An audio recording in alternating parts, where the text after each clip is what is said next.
مریض کی عیادت کا اجر اللہ تبارک و تعالی نے بہت رکھا ہے۔ مریض کی عیادت کرنے کے لیے مریض کے پاس جانے سے پہلے بہتر یہ ہے کہ اس سے معلوم کر لیا جائے یا اس کے سنبھالنے والوں سے معلوم کر لیا جائے کہ اس کی عیادت کرنا کس وقت بہتر ہے، تاکہ اس کو تکلیف نہ ہو، اس کو راحت ہو۔ تو جب ان کے ساتھ یہ بات چیت ہو جائے، بہتر وقت معلوم ہو جائے، اس وقت مریض کے پاس جا کے عیادت کرنی چاہیے۔ جب مریض کے پاس انسان جائے، سب سے پہلے سلام کرنا چاہیے۔ سلام کر کے اس کا حال معلوم کرنا چاہیے، کیا حال ہے۔ پھر اس کے بعد اس کو تسلی کے کلمات کہنے چاہیے، اس کو صحت کی امید دلانا چاہیے۔ اور اللہ کے محبوب آقا دو عالم صلی اللہ علیہ وسلم جو کلمات فرماتے تھے وہ کہیں تو زیادہ بہتر ہے۔ لا بأس طہور، کہ کوئی حرج نہیں ہے، یہ بیماری گناہوں کو ختم کرنے والی ہے، مٹانے والی ہے، اللہ تعالیٰ اس سے اجر بھی عطا فرمائیں گے، صحت بھی عطا فرمائیں گے۔ اور اسی طرح مریض کے لیے دعا کرنی چاہیے۔ بہت ساری دعائیں احادیث میں منقول ہیں، وہ کر لے، یا ویسے اس کی صحت کے لیے خود پاس جانے والا دعا کرے۔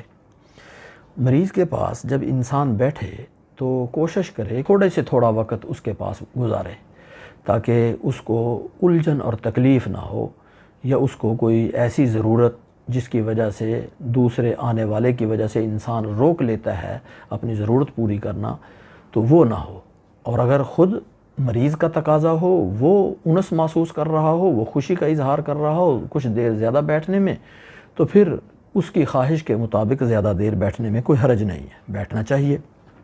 اور اسی طرح مریض کے پاس بیماری کا تذکرہ اس انداز سے نہیں کرنا چاہیے کہ ناشکری اس سے پھوٹے، بلکہ اللہ تعالیٰ کی دوسری نعمتوں کا ذکر کر کے اس کو یاد دلانا چاہیے کہ اللہ نے کتنی نعمتیں اور بھی عطا فرمائی ہوئی ہیں، اور یہ بیماری بھی ختم ہو جائے گی۔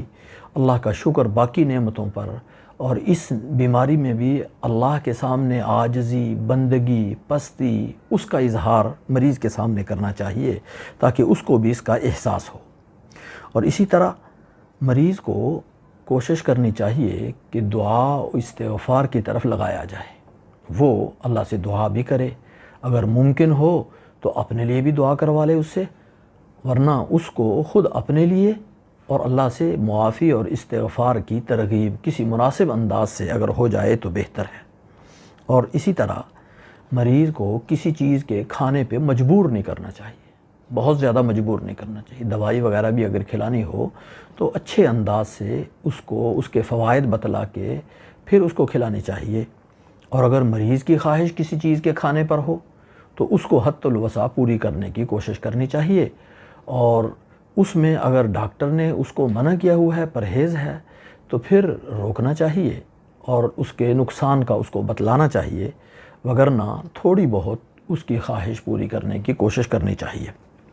اسی طرح ممکن حد تک جتنا مالی تعاون ہو سکے مریض کا وہ کرنا چاہیے، اور اس کا تعاون ڈاکٹر کے سلسلے میں، علاج کے سلسلے میں، ہسپتال کے سلسلے میں ان کو بہتر مشورہ دے سکتا ہے تو وہ دے۔